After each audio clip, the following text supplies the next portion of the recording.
Welcome in my to channel Sumitra the way of success. मैं Gautam sir. आज English grammar के lecture 2 के ओर हम बढ़ेंगे और जिसमें पिछला क्लास में मैंने आप डिस्क्रिप्शन में जो है पूरा playlist English grammar bye Gautam sir का लिंक दिया होगा, उसमें जाकर के आप सारे वीडियोज को देख लें, क्योंकि यहाँ पर मैं बिल्कुल फ्री इंग्लिश ग्रामर पढ़ाने का आप लोगों के लिए काम कर रहा हूँ।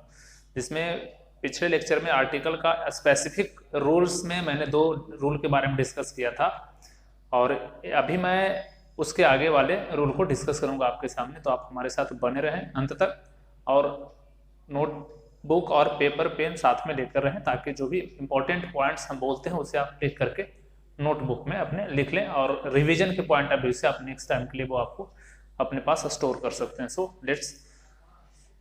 सो मैंने पिछला बार मैं रिवाइज करा देता हूँ 1 सेकंड के लिए कि पिछला बार मैंने पढ़ा था कि आर्टिकल साथ में नाउन चाहिए और किसी भी सिंगुलर काउंटेबल नाउन के पहले हम जो है आर्टिकल का यूज करते हैं। दूसरा ये रूल था और दूसरा क्या था कि आर्टिकल और साथ में कोई एडजेक्टिव हो और साथ में इसके बाद कोई नाउन हो, यानी कि नाउन के पहले कोई एडजेक्टिव और अगर इस हिसाब से अगर कोई नाउन रहे, नाउन कैसा होना चाहिए, सिंगुलर और काउंटेबल होना चाहिए, और अगर नाउन के पहले कोई एडजेक्टिव आया हो तो आर्टिकल का यूज एडजेक्टिव से पहले करेंगे।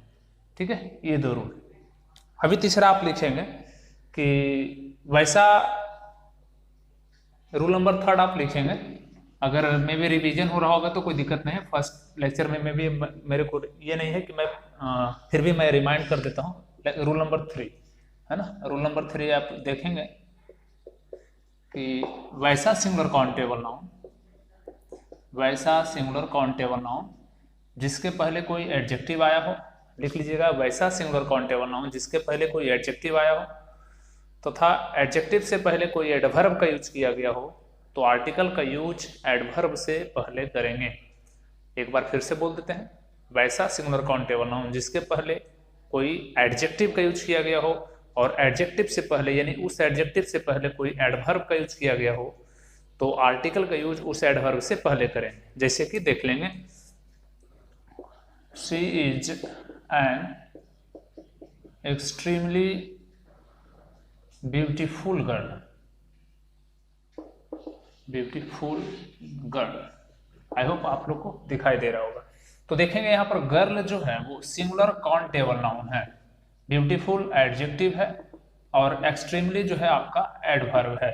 तो ए एन का यूज जो हुआ है ना कि डायरेक्ट नाउन से पहले करेंगे, बल्कि अगर एडजेक्टिव रहेगा तो एडजेक्टिव से पहले और एडजेक्टिव से पहले कोई एडवर्ब भी रहेगा तो हम ए एन का यूज एडवर्ब से पहले करेंगे। सो ये सेंटेंस में बिल्कुल सही है ना। जैसे you are very good boy, good boy. So देखेंगे कि यहाँ पर नाउन तो है सिंगुलर काउंटेबल, लेकिन उसके पहले एडजेक्टिव है, उसके पहले एडवर्ब है, लेकिन आर्टिकल का यूज नहीं किया गया। तो हमें कहाँ करना होगा, हमें यहाँ पे करना होगा। So you are a very good boy, यानी आपका रूल क्या हो गया, article plus adverb plus adjective plus noun, और नाउन कैसा होना चाहिए, सिंगुलर और काउंटेबल होना चाहिए। तो ये आपका दिस इज द रूल, ये आप फॉलो करेंगे और ये आपका रूल रहा। इस हिसाब से आप बनाएंगे। किसी भी आर्टिकल को अगर वो एडजेक्टिव एडवर्ब रहे तो तुरंत नाउन से पहले नहीं लगाएंगे, बल्कि ये रूल हमें फॉलो करना होगा। आप इसका स्क्रीनशॉट ले सकते हैं और मैं मिटा रहा हूं इसको। अब रूल नंबर 4 की ओर हम बढ़ेंगे। रूल नंबर 4 में आप पढ़ेंगे कि वैसा, हाँ, रूल नंबर 4 में लिखना है कि किसी भी यानी सामान्य रूप में, यूं कहे सामान्य रूप में किसी भी प्रॉपर नाउन से पहले आर्टिकल का यूज नहीं होता है। आपको ये रूल में, आपका रूल नंबर 4 में ये चीज दिमाग में रखना है कि किसी भी जनरली वे में अगर हम किसी भी प्रॉपर नाउन की बात करेंगे तो उसके पहले हम आर्टिकल का यूज नहीं करते। जैसे राम हो गया, वह राम है तो ही इज ए राम नहीं कहेंगे, वह सीता है तो सी इज ए सीता नहीं कहेंगे, है ना। वह जैसे ये पटना है, यह पटना है, दिस इज पटना, ना कि this is a Patna. Generally किसी भी प्रॉपर नाउन से, मैं जनरली बात बोल रहा हूँ, स्पेसिफिक रूल्स को अलग आप साइड कीजिए, और जनरली किसी भी प्रॉपर नाउन से पहले आर्टिकल ए एन का यूज नहीं होता है। लेकिन आप लिख लें रूल नंबर 4 में कि जनरली किसी भी प्रोप्रोनाउन से पहले आर्टिकल ए एन का यूज नहीं होता है, लेकिन कुछ खास परिस्थितियों में आर्टिकल का यूज प्रोप्रोनाउन से पहले किया जाता है। लेकिन कुछ खास परिस्थितियों में प्रोप्रोनाउन से पहले आर्टिकल का यूज किया जाता है। तो वो परिस्थिति क्या क्या होगा वो मैं आपसे डिस्कस करता हूं। सपोज मानकर चलिए लिखा है कि this book is written by Shyam. This book is written by Shyam. यहां पर देख रहे हैं श्याम प्रोपर है, और किसी भी प्रोपर नाउन का पहचानने का एकमात्र तरीका होता है कि वो कैपिटल लेटर में लिखा रहेगा। तो Shyam, this book is written by Shyam. तो देख रहे हैं यहाँ श्याम से पहले मैंने ए लगाया, ये चीज पर आप गौर कीजिएगा। ए क्यों लगाए हैं, एक और उदाहरण लेकर के देखते हैं कि this novel is written by Gautam. आपको सिंपली ये ध्यान देना है, यहां पे देखिए ए गौतम हो जाएगा, बाय ए गौतम। तो यहां पर क्या है, ये जो बुक का राइटर है, यह जो बुक लिखा है कोई श्याम नाम का व्यक्ति लिखा है। तो ए का मतलब कभी कभी जो होता है, ए एन का मतलब कभी कभी एनी और एवरी भी होता है। ए का मतलब केवल एक ही नहीं होता, केवल डेफिनेट के लिए, इंडेफिनिट के लिए हम यूज नहीं करते, बल्कि ए का मतलब कभी कभी एनी या एवरी भी होता है। सो यहाँ पर आप देखिएगा कि this book is written by Shyam.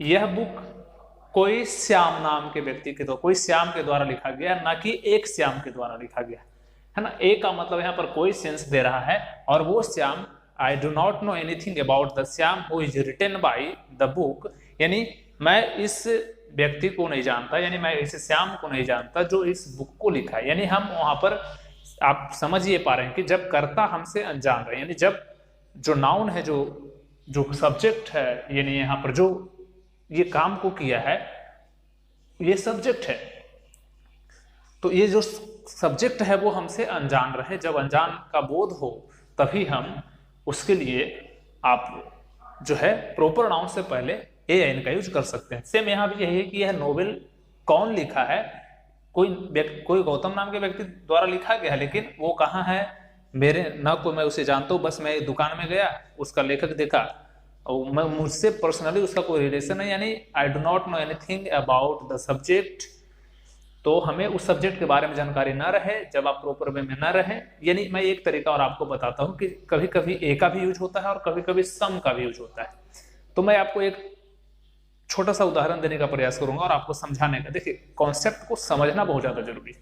वो है क्या, चलिए मैं बताता हूँ। जैसे कि मानकर चलिए आप हैं, आप अपने मम्मी पापा के साथ में आप घर में बैठकर डिनर कर रहे हैं। एक व्यक्ति नॉक किया आपका दरवाजा, पिताजी बैठे हैं, मम्मी भी बैठी हैं और आप भी बैठे हैं। तो दरवाजा नॉक किया, आप दरवाजा के पास गए और वो दरवाजा पर एक व्यक्ति खड़ा है और वो कहता है कि मैं मुकेश हूं। आप अपने, और आप जो दरवाजा पर आया आप उसे नहीं जानते। ये भी ध्यान देना कि जो दरवाजा पर व्यक्ति आया है उसे आप नहीं जानते हैं, तब आपके लिए वो व्यक्ति जो दरवाजा पर खड़ा है वो अननोन है, आपसे अपरिचित है। तब उस स्थिति में आप क्या करेंगे, वो व्यक्ति बोलेगा कि क्या आपके पिताजी घर में हैं, और अगर हैं तो उन्हें बुला दीजिए। तो अब आप आएंगे और कहेंगे पिताजी कोई मुकेश नाम के व्यक्ति आपको ढूंढ रहे हैं, यही बोलेंगे ना कि some Mukesh is looking for you. कोई मुकेश नाम के व्यक्ति आपको ढूंढ रहे हैं, आपकी तलाश कर रहे हैं। यानी कोई वर्ड मैंने क्यों यूज किया या आप क्यों यूज करेंगे वहां पर, क्योंकि जो व्यक्ति दरवाजे पे खड़ा है आप उसे नहीं जानते हैं, राइट। आप उसे नहीं जानते हैं, तब नहीं जानते हैं तब आप उस स्थिति में क्या यूज कर रहे हैं, कोई। तो some Mukesh is looking for you, a Mukesh is looking for you, either a or some का यूज आप करेंगे, राइट। तो ये सिचुएशन, मैंने एक सिचुएशन वो बताया, दूसरा कुछ विषम परिस्थिति के बारे में जो बात करी वो एक परिस्थिति ये भी है। तो इस प्रकार के कॉन्सेप्ट को आपको समझना है कि कब हम प्रॉपर नाउन से पहले ए एन का यूज करेंगे, ठीक है। तो आप इसका स्क्रीनशॉट ले सकते हैं और मैं इसे डिलीट करता हूं। तो इसी हिसाब से आप कंप्लीट वे में इसका यूज करेंगे। रूल नंबर 5 आप लिखिए, रूल नंबर 5 और कंटिन्यू। बस आप हमारे साथ बने रहिएगा। हमारा प्रयास है कि हम आपके लिए प्रत्येक दिन कर करके थोड़ा सा मौसम गड़बड़ है, इसके कारण ये दिक्कत है थोड़ा, लेकिन कंटिन्यू। रूल नंबर 5 लिखिएगा कि एक्सक्लामेटरी वाक्यों में समय गवाते हुए डायरेक्ट पॉइंट की बात करते हैं। रूल नंबर 5 लिखिएगा कि किसी भी एक्सक्लामेटरी वाक्यों में व्हाट के बाद आने वाले नाउन से पहले ए एन का यूज किया जाता है। अब एक्सक्लामेटरी वाक्य की बात आ रही है तो हम आप हमारा पहला लेक्चर देख सकते हैं सेंटेंस का, उसमें 5 सेंटेंस को मैंने डिटेल में बताया है कि एक्सक्लामेटरी वाक्यों में व्हाट के बाद, यानी लगभग एक्सक्लामेटरी सेंटेंस व्हाट से स्टार्ट होता है, जैसे what an idea, what a site, what A grand building, what a beautiful girl. तो मैं वही कहना चाह रहा हूँ कि एक्सक्लामेटरी वाक्यों में व्हाट के बाद आने वाले नाउन से पहले ए एन का यूज करते हैं, जैसे what a site, what a site, और लास्ट में मार्क ऑफ एक्सक्लेमेशन लगता है यहाँ पर। तो साइट सिंगुलर नाउन है, उसके पहले देखिए ए लग गया, यही कहना चाह रहे हैं। जिसे आप देखेंगे नेक्स्ट सेंटेंस में कि व्हाट अ वंडरफुल कार, ये कार जो है कितना अच्छा है, कितना आश्चर्यजनक है। तो देखिए कार आया है, नाउन है, वंडरफुल इसके पहले एडजेक्टिव है, अब यहाँ पर आर्टिकल आया। तो ये रूल तो आपको पता ही है कि जब नाउन रहेगा उससे पहले कोई एडजेक्टिव रहेगा तो आर्टिकल का यूज एडजेक्टिव से पहले करेंगे। बाकी जनरली क्या है कि व्हाट के बाद आ तो रहा है, व्हाट के बाद नाउन यही आ रहा है, लेकिन नाउन के पहले अगर एडजेक्टिव है तो ऐसा नहीं है कि मैंने रूल बोल दिया कि व्हाट के बाद आने वाले नाउन से पहले एन लगाते हैं तो डायरेक्ट आप यहाँ लगा दोगे तो गलत हो जाएगा, क्योंकि रूल में क्या कर रहा है कि व्हाट के बाद आने वाले सिंगुलर नाउन से पहले तो नाउन है, लेकिन अगर एडजेक्टिव रहेगा, हो सकता है इसके पहले कोई एडवर्ब रहे, तब आपको आर्टिकल का यूज इसी अकॉर्डिंग जो मैंने रूल नंबर 1, रूल नंबर 2 और 3 जो मैंने बताया उसी को आप याद रखिएगा आर्टिकल यूज करने के लिए, एडजेक्टिव और एडवर्ब वाला कॉन्सेप्ट पे। तो ये इस हिसाब से आप इसको आप समझ लीजिए कि इसमें कौन सा आ रहा है। आप इसका स्क्रीनशॉट ले सकते हैं और उसके बाद आगे हम बढ़ते हैं अपने रूल के साथ। अगला पॉइंट लिखेंगे रूल नंबर 6। अगला रूल नंबर 6 में लिखेंगे कि रूल नंबर 6 में लिखिएगा कि आर्टिकल ए एन का यूज मेनी सच के बाद होता है, पहले नहीं। मेनी और सच, रूल नंबर 6, मेनी और सच, SUCH, यानी आर्टिकल ए एन का यूज मेनी सच के बाद होता है, ना कि पहले। ठीक है, ना कि पहले। ये चीज आप लिख लीजिए, फिर आगे पढ़ते हैं। जैसे मेनी ए मैन, उदाहरण के लिए many a man, such a task, such a chance. जैसे मेनी ए वुमैन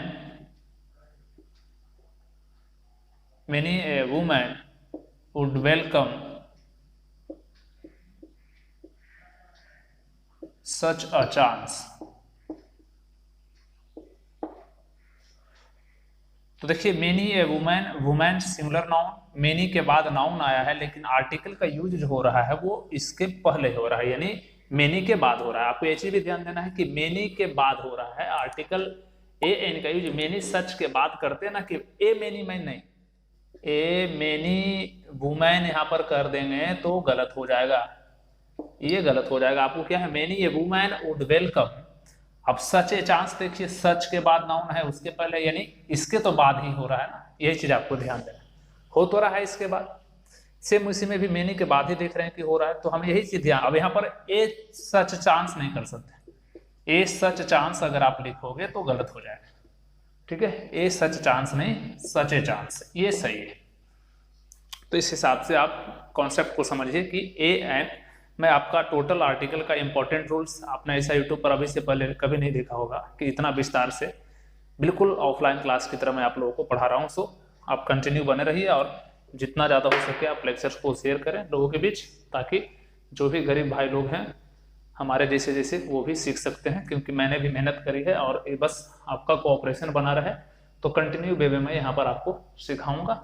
बिल्कुल कोई भी क्वेश्चन हो, किसी भी प्रकार का क्वेरीज हो तो आप कमेंट के माध्यम से आप हमसे पूछ सकते हैं। मैं कभी भी 24 आवर आपके लिए तैयार हूं। और कुछ जैसे गिनती बताने वाले शब्द भी होते हैं, उनमें भी आप ए एन का यूज कर सकते हैं। कुछ गिनती बताने वाले शब्द में भी, जैसे a dozen, a million, a billion, ठीक है, डजन मतलब दर्जन, ए मिलियन, विलियन, 1000, है ना, 100, इस प्रकार से करते हैं। तो वो अब 100 वाले कॉन्सेप्ट को मैं थोड़ा सा आपको क्लियर कर दूं, और 1000 वाले कंडीशन में क्या होता है कि 100 तो लिख दिया, 100 होता है, राइट, 100 सही है। 200, 200 रुपये, 200 रुपये, 200। अब बताइए कि 2 के साथ 100 लगाएं या हंड्रेड्स कर दें। अगर 200 से बोलेंगे तो गलत हो जाएगा, क्योंकि 200 रुपीज, अब ये सही है, राइट। 100 रुपी, 100 रुपीज, 100 रुपये, 200 रुपये, 300 रुपये, 400 रुपये, 500 रुपये, 1000। अब आते हैं 1000 की, या 1000, आप 1000 भी बोल सकते हैं, 1000 या 1000 भी बोल सकते हैं। अगर केवल लिखना है 1000 रुपया बोलना है तो 1000 कह सकते हैं, लेकिन आई गिव यू 1000 रुपीज ऐसे बोल सकते हैं, लेकिन वह 1000 रुपये बोलना है केवल, तो 1000 रुपीज ज्यादा बेटर होता है, क्योंकि एडजेक्टिव का काम करता है यहाँ पर वन, तो 1000 रुपीज आप बोल सकते हैं, ये सही है। अब लिखना है 2000, 2000, तो अब 2000 से अगर आप कर देंगे तो गलत हो जाएगा, क्योंकि 2000 तो हो सकता है, लेकिन आप हिंदी में बोलकर देखिए ना, 2000 बोलते हैं क्या, नहीं ना, 2000 बोलते हैं, 3000 बोलते हैं, 4000 बोलते हैं, 4000 तो नहीं बोलते हैं। तो कॉन्सेप्ट यही है कि 2000 से नहीं बोलेंगे, 2000, 3000, 4000, 5000, 10,000। अब इसको प्लूरल बनाना है तो इसमें रुपीज लगा दीजिए तो हो जाएगा ऐसे, 2000 रुपीज, ये सही हो गया।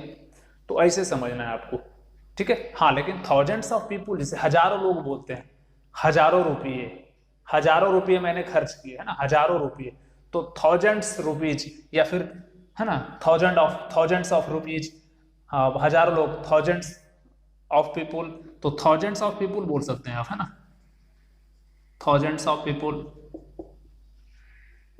Thousands of people, thousands of people.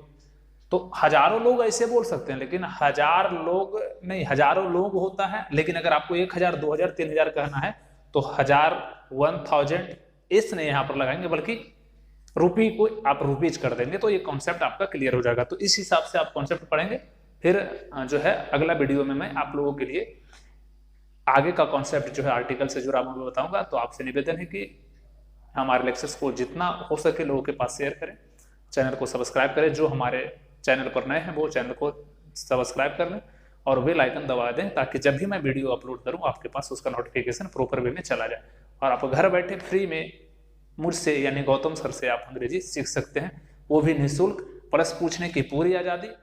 जब भी मन करे आप हमारे डिस्क्रिप्शन में जाकर के, वीडियो के डिस्क्रिप्शन में जो है आपका लिंक मिला रहेगा, नंबर दिया रहता है, आप वहां से संपर्क कर सकते हैं, या कमेंट के माध्यम से अपनी बातों को रख सकते हैं, या ओपिनियन भी दे सकते हैं, और कोऑपरेशन चाहिए। So thank you, all the best, मिलते हैं आपसे नेक्स्ट वीडियो।